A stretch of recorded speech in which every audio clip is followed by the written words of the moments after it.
Hey everybody, this is Brian from PNB Homesteading. Thought I would give you a shot of our yard.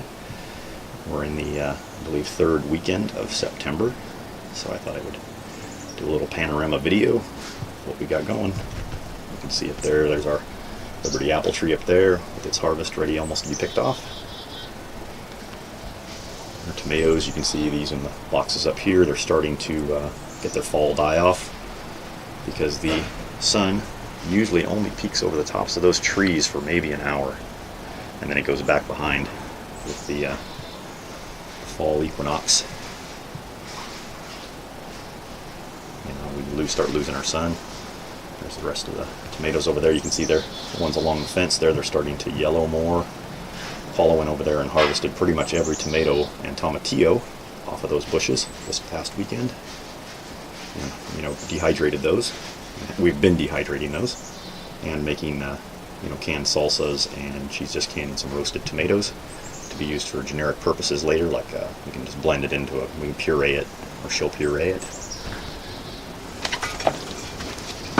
There's Paula right there, just going down to get some more tomatoes to do the canning, as well as the little herd of pugs. Gus, what are you doing, little guy? Huh? Look at you. Look at you, little old guy. You can be 13. Huh? You're getting up there, aren't you? Yeah, you're sneezy.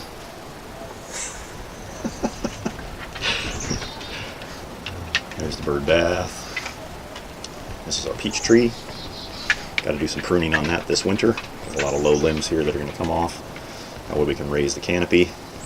And we can trim out some of these inner limbs so we can get the nice vase or vase shape of a you want it like this to have your airflow in between there to keep your peaches from getting a lot of moisture related damage.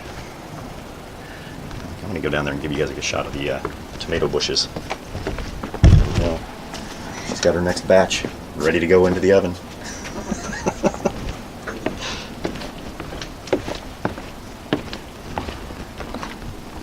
See, I've been amazed by these two boxes.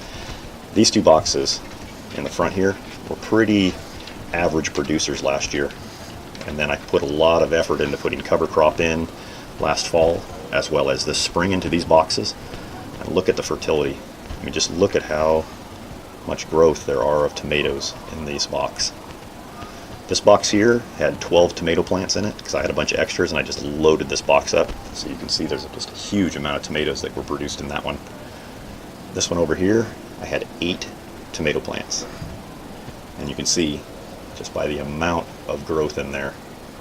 I mean, that trellis, that's that green trellis that I was going to use for beans and peas and cucumbers. And the tomatoes basically just decimated my beans this year because they shaded out everything.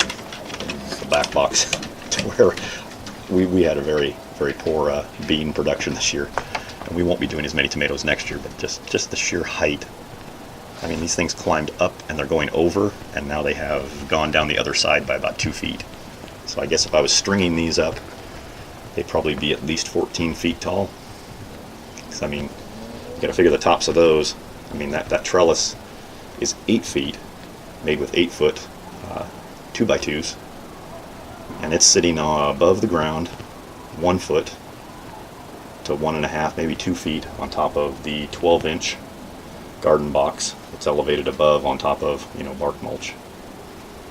So I would say those look about 2 feet taller than the top of that. So you figure it's probably 13 feet tall. That'd be a pretty good estimate. I mean, you can see it's as high as my apple tree and my 2 columnar apples over there. So, pretty interesting how much growth I had out of that cluster. But next year, these are going to be redone, and I have some plans that'll be pretty cool to see on the videos next year, what I'm going to do over winter to create a new look for these boxes and give some new focal points and some new things. Well, I'll wait until later to tell you guys about that. But it's going to be mainly, I think these boxes are going to be eggplants next year. Have eggplants, and then I'm going to have squash down below around each eggplant. So there'll be some nice eggplant production, so we can get some of that, because we're going to have plenty of tomatoes to go until next year, so we won't need to do as much tomato production for canning purposes. That's kind of the yard. Just an overall pretty good production year we've had this year. I mean, I'm really happy with what I got out of these boxes here for kale and lettuce. They've been really nice. And then tomatoes. That's the other thing we're going to do next year in these two boxes, is this, over this rail, is going to be waterfalls of cherry tomatoes coming down, and it's going to look just like what these look like here. This is what I want to plan and do. I want to have the cherry tomatoes come up and over like this, come down and hang. And that way we'll be able to just walk up here, pick off the cherry tomatoes, and then like on these over here, we can wait till they get longer and we'll just pick them right from underneath the boxes as they come down and hang.